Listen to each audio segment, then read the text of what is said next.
I don't know, would you speak in a church where the pastor insults you? I am so glad to be here, and I don't know that Darren thought about it. I know I didn't when we set up this date, that that I'd be able to be here on Father's Day with the family. Thank you for that. That means a great deal. You know that we're not biological father and son. He looks just a little different from me. His real parents overfed him. Could I ask you guys in the back, would you mind dimming, or maybe you can't, can you dim the spots a little bit? The reason for that is that I'm using an iPad, and if the light is too bright, I can't see the words. Ah, perfect. Can you still see me? All right. Thank you very much. Oh, there's another thing. I think I preached too long last hour because there's a timer back there to tell the speaker when to shut up. Well, out of kindness to me, they didn't turn it on last hour. And I talked, and it was just wonderful. But now they've got the timer working, so I've got to get on with things. I've been thinking, it is Father's Day, and I've been thinking about my father a little bit.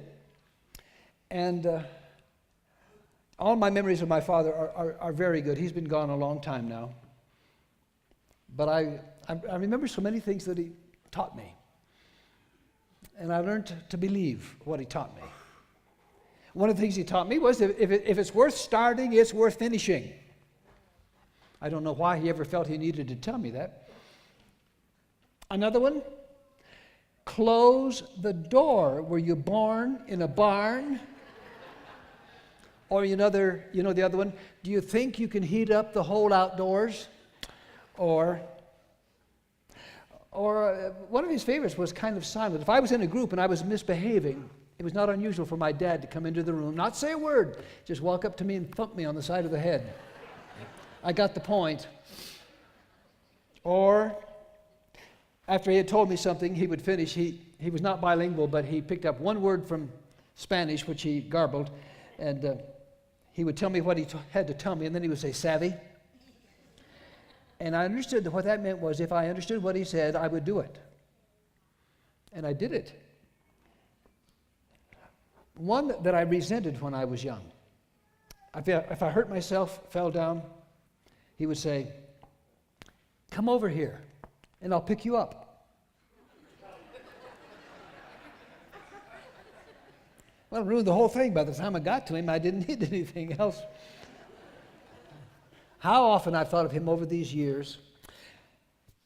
As I said, he's been gone a long time, but I can still hear his voice, see his example, feel his presence. Now, of course, he speaks so softly. I have to be very quiet to hear him, slow down enough to remember his words. Now, when I think of God, he's God the Father to me. Now, I know the arguments. God is infinite, we're finite. We really shouldn't attribute to God either maleness or femaleness. I know that. It's our language that is inadequate, not our God. But I like the biblical language, and so I think of him as God the Father. Not everybody likes that. I know that this is very difficult for some people who have not had a good earthly father. It's easier for me than it is for them because my father was so good. And with the years, I've come to see him more clearly and to appreciate him more dearly. If you've not had that kind of father, I know that you have to think about this language before using it. But with my father, I learned over the years, I learned to trust him. I suppose he wasn't always right, but he was always loving. And so I learned to trust him. I read one time about a father who didn't believe you ought to trust anybody in this world, and in fact tried to teach his children that. The instance I read about was when his son was quite young. I think he was still maybe preschool. His father encouraged him to jump from the staircase, and he would catch him. And the boy jumped, and his father stepped aside. So the boy hit the floor, hurt himself. And then the father said, "See, I told you, never trust anyone." Well, that example is an example of exactly who our God the Father is not. And if there's one thing that we Christians hold very dear, it is that we can trust God. And if we can trust God and trust those who are in God, we go through life with a little bit more trust. So on this Father's Day, I'm thinking of my dad. I'm thinking of gratitude of this family I get to be a part of, and they are part of my family on this Father's Day. And I want to talk about our relationship with God the Father, the one that Jesus taught us to call Father, and who himself called God Abba, meaning really Daddy, indicating the intimacy that we can have with God. Now the scriptures do talk about two different kinds of fathers, and that we need to understand. One I've just described, the one that Jesus called Abba, but there's another one. The one that Jesus described as a God of love, a God of compassion, a God of patience, a God of forgiveness, a God of kindness, a God of salvation. But there's another Bible father, and that one is one who is called the father of lies. We call him the devil or Satan. It's really interesting what the Bible says about him. Jesus, this is in John 8, Jesus said to them, if God were your father, and he's talking to his critics, if God were your father, you would love me, for I have come here from God. I've not come on my own. God sent me. Why is my language not clear to you? Because you're unable to hear what I say. You belong to your father, the devil, and you want to carry out your father's desires. He was a murderer from the beginning, not holding to the truth, for there's no truth in him. When he lies, he speaks his native language. Have you ever known anybody, by the way, for whom that is the native language? I have. For he is a liar and the father of lies. Yet because I tell the truth, you don't believe me. Can any of you prove me guilty of sin? If I'm telling the truth, why don't you believe me? Whoever belongs to God, here's what God says, the reason you do not hear is that you do not belong to God. Dr. Scott Peck, a number of years ago, wrote a book, it was a bestseller, called The Road Less Traveled. He was a psychiatrist. And he wrote another book that impacted me even more. He called it The People of the Lie. He says there's a psychiatric category that we no longer use anymore, and it's called evil. And he said there are some people who are in fact evil. I'd come to that conclusion on my own over the years of dealing with people. And he said what makes them evil, simple, what makes them evil is they lie. They lie when they don't have to. They lie when it makes no sense to. They lie because it has become habitual to them. They lie because they don't even always know the difference between the truth and a lie. And what the evil that they do through lying is phenomenal. Well, as I said, I've known some people like that. And I think of them when I read Jesus' words in this passage. It's as if we're dealing with a kind of spiritual genetic. We can trace lying, interestingly enough, down through families, generation after generation. Just as we can trace goodness down through families, generation after generation. It really does matter. Do you understand? It really does matter who your father is. And we are so blessed because ours is the God of Jesus and not the father of lies. Now, we don't have any choice who our physical fathers are, of course, but we can choose our spiritual one. And it is that Father that we honor today. In a culture like ours, we're so filled with noises, so filled with so many voices, it's fair to ask, how do we know? How do we know that what we're hearing is the voice of the Lord? How do we discern truth from lies? If there's anything our current political season is teaching us, it is how difficult it is to know who is telling the truth, particularly when you have candidates yelling at each other and saying about each other, that's a lie, he lies, she lies.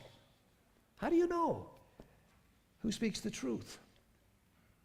There's a helpful story in the Old Testament that I want to take you to. Darren, one of the neat things about having a surrogate son is he has to do what you ask him. Would you bring me my water bottle, please? See how obedient. This is a good lesson. Oh, you rat! And that's the real Darren. What if I'd have dropped that? I'd have been humiliated and you'd have been embarrassed. And I know you don't mean to embarrass me in front of all these people. Not at all. Not in no way. So let me take you to the Old Testament. This story is found in 1 Kings chapters 18 and 19. In chapter 18, the prophet Elijah is in a contest with the prophets of Baal, the false god. Hundreds of them, just one Elijah. And in the contest, he is victorious. He defeats them, humiliates them because they have no power. He has the power of God working within him. And it was a great moment for Elijah. But only a few verses later, we find him running for his life. You see, he had taken on the palace's prophets. He had taken on the official religion and defeated them so soundly that he, in effect, humiliated the king and the queen, and they're out to get him. In fact, the queen, we still use the name of that queen, Jezebel. She's a Jezebel, is about as insulting a thing as we can say about somebody. She was a mad woman when her prophets were defeated. So she's out to get him. She says in verse 2 of the 19th chapter, "So Jezebel sent a messenger to Elijah to say, 'May the gods deal with me, be it ever so severely, if by this time tomorrow I do not make your life like one of them,'" meaning dead. So he runs. He does what any normal person would do. He's just boldly stood before all of these hundreds of prophets. He's challenged them in the name of God. He has defeated them. He has, in effect, brought shame on the king and the queen. So he does what any normal person would do when a furious queen shakes her fist. He runs. And in this passage that we're looking at, we find Elijah cowering in the desert, scared, despondent, confused, full of doubt and fear. Doubt about God, probably. Doubt about himself, undoubtedly. Afraid for his life. While King Ahab and Queen Jezebel are searching for him so they can kill him, he's searching for God. He wants reassurance. He needs to know that God is still with him. I don't know how it's been in your life. I can tell you about mine, that some of my highest peaks have been followed by my lowest valleys, when it just seems that all the strength has gone out of me and there's nothing left. Well, let me read you this passage. We read in verse 9, "The word of the Lord came to him. 'What are you doing here, Elijah?' And he replied, 'I've been very zealous for the Lord God Almighty.'" Now, that's a real mixture of emotions in that statement. There's some self-pity in it. I'm all alone here. I've been the only one that's going to come. But there's truth in it, because he has been zealous for the Lord. He's been brave. He's been unwavering in his faith when he was facing all of the enemies. He was an exemplary person. And now he's running scared. The Israelites, he says, have rejected your covenant. The Israelites were his own people. They've rejected your covenant. They've torn down your altars. They've put your prophets to death with the sword. I'm the only one left. And now they're trying to kill me too. It's a real battle. These are real enemies he's talking about. Everything that he holds sacred has been desecrated. Again, and you can get a sense of the tension if you think about this political campaign, where we're hearing from the candidates, America is going to the dogs, everything is wrong. I'm the only one who can save us. There's a lot of pride in that, a lot of self-righteousness in it. But there's also, at least here in Elijah's case, There's real valor. He has, in fact, been fighting for the Lord, and he feels that nobody appreciates it. So you hear fear in his voice and paranoia in his voice. They're out to get me, Lord. Well, the truth is, they were out to get him. Some of our crises in life are imaginary. Some of our crises are for real. And that was true in this case. They were out to get him. So he was feeling lonely. He was feeling like he was the only one left. And he can't stand being alone. There's one safe, if misunderstood, place to stand when you're feeling like that. And Elijah is now directed to that place. The Lord said, "Go out, stand on the mountain in the presence of the Lord, for the Lord is about to pass by." That's the place. Not the mountain, but the presence of the Lord. Go out and stand in the presence of the Lord. For the moment, Elijah, don't do anything. Don't try to fix anything. Don't try to be anything except present in the presence of the Lord. There are times when the proper advice is, don't just do something. Stand there. Not easy. Not easy when you're feeling despondent or proud or afraid or lonely or misunderstood. You feel it's all up to you. You got to fix things. That's us fathers. We fix things. All except some of us. I have the reputation in my family, and it sounds to me, from what I've heard of Darren's stories this week, that he may be my biological son. Because he's messed up all kinds. That's another story. But I can't fix things. I'm the world's leading non-mechanic. And when it comes to electronics, I have trouble pushing the on button. Some time ago, another one of my Velcro sons is really competent with computers, and I was having a little bit of a problem with my computer, and so I texted him and told him what my problem was and asked for his help. Well, he wasn't immediately available, and so I kept tinkering, and I got it fixed. I fixed it, and I texted him, and I told him what I had done, and he wrote me back, "Who are you, and what have you done with my father?" We're supposed to be able to fix things. Well, here, and by the way, that's one of the reasons probably that some of us men are not very good at prayer. It's just kind of built into us, I think, biologically, and it's built into us culturally that we are to fix things. To stand in the presence of God and pray and wait and depend, that's not in our nature.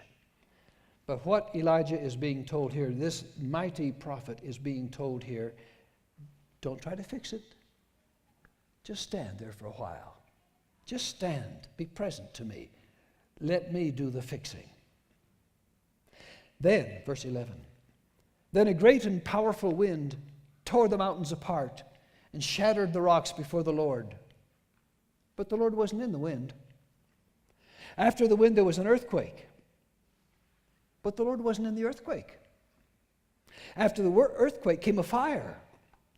But the Lord wasn't in the fire. And after the fire came a gentle whisper. Another translation calls it a still, small voice.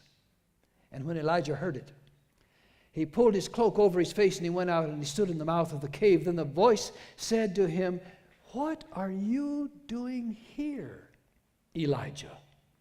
Isn't that an interesting question from God? God knew what he was doing there. Elijah knew what he was doing there. "What are you doing here?" he asks. As if to say, you don't really belong here, do you, Elijah? Have you forgotten who you are? Have you forgotten who I am? You're my chosen prophet, Elijah. I've been with you through thick and thin. Everything that you have been able to accomplish, you did because I was with you. Have you forgotten who I am, Elijah? Have you forgotten who you are, Elijah? I gave you the powers that you have been using as my servant. So why are you out here in the wilderness feeling sorry for yourself, giving giving in to your doubts and fears. But notice, Elijah couldn't even heard this at first because he was focusing on the spectacular. First, there was the wind. My wife and I experienced something of that wind. We've just made a cross-country trip from Tennessee to Oregon. Here in the Midwest, we experienced some torrential rains driven by the strongest wind. So strong, in fact, that I had a couple of times had to pull under the overpass and wait for it to calm down a little bit. And before that, just a couple of weeks before that, I had driven from Tennessee up to Indianapolis and stopped to get gas, and the sky was looking really, really dark. But it hadn't started to rain yet. But while I was pumping gas, for the first time in my life, and some of you are more accustomed to this than I'm not, I had never before heard a tornado warning alarm go off. It's downright scary, especially while you're pumping gas. Well, we can focus on those scary moments, on the power of the wind, and think, God's speaking. In fact, some insurance policies, I think, still use the language of earthquake and fire and wind and flood, acts of God, they're called. As if God only speaks through the spectacular, the scary. But he doesn't speak here in the wind. And that was followed by the earthquake, and he wasn't speaking in the earthquake. And that was followed by the fire, and he wasn't speaking in the fire. It's like those pieces of advice that my dad gave me, and those admonitions that stick with me to this day. I don't tend to think about them when I'm focusing on the spectacular. I think about them when in quietness the voice comes to me with those admonitions. And it's in the quietness that God comes to us with that still small voice. And when you're faced with things that you just can't fix,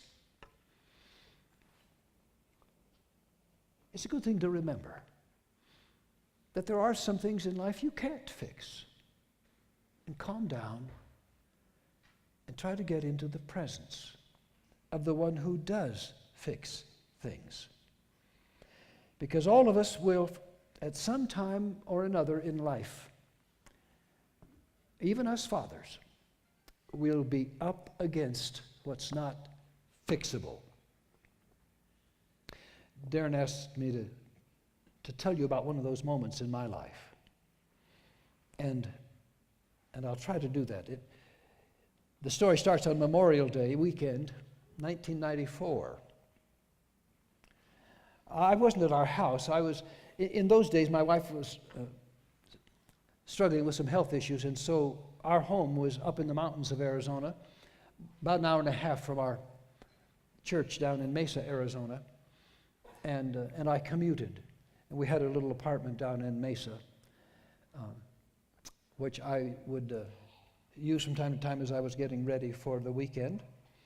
And so I was there when the police at 4 o'clock in the morning knocked on the door of our home in Payson. And Joy answered it, and the man said, "I'm so sorry to tell you." And what he told her was that our son, almost 27 years of age, had committed suicide.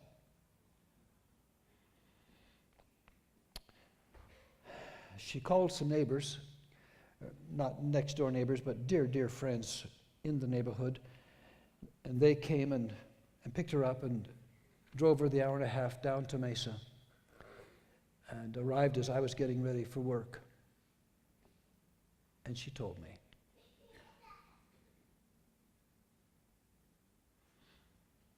There's some things the Father can't fix. And that was one of them. Our son had been struggling for, most of his life, really, from a condition that the doctors called neurochemical depression. Like his mother, he was allergic to petrochemicals, and they affected him neurologically. And he got so discouraged in his battle with depression that he moved from Arizona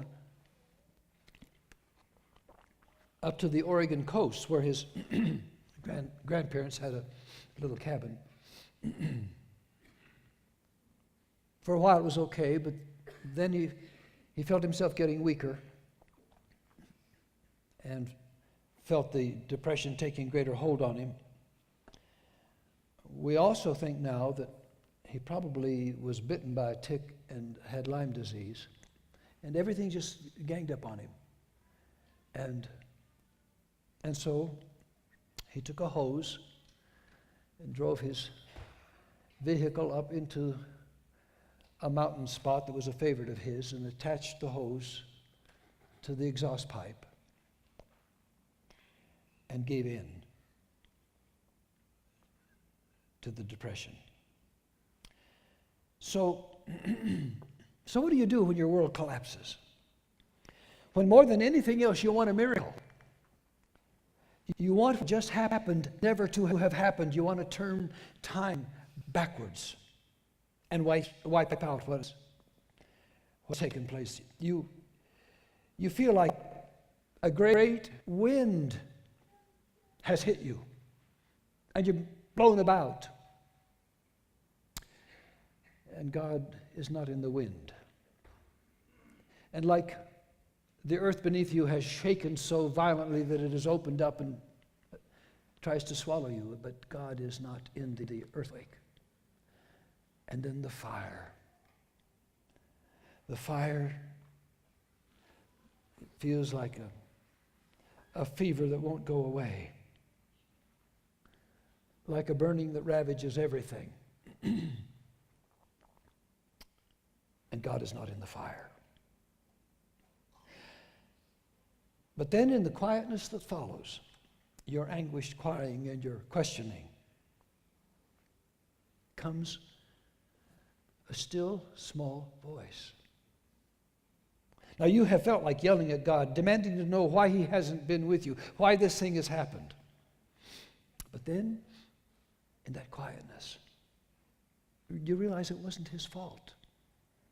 And he wasn't the author of the tragedy. In our case, our son made a really bad decision and overruled, I'm persuaded, the will of God. Well, it cost him his life. It felt for a while like it was going to cost us ours. But it didn't. And I'm telling you this story now 22 years later. It's the worst story I could tell you. I'm a minister, you know. These things are not supposed to happen to good people, to people serving the Lord. But they do happen. No one is exempt from heartache, from tragedy, from suffering. And if it hasn't hit you yet, it probably will. What do you do when it hits and you can't fix it? Will you go into the presence of God? That's what you do. And you hear your heavenly Father say, as my earthly father said, come over here and I'll help you up. And he helps you up. And you go on from there. Remember the words from Isaiah. Do not fear, for I have redeemed you.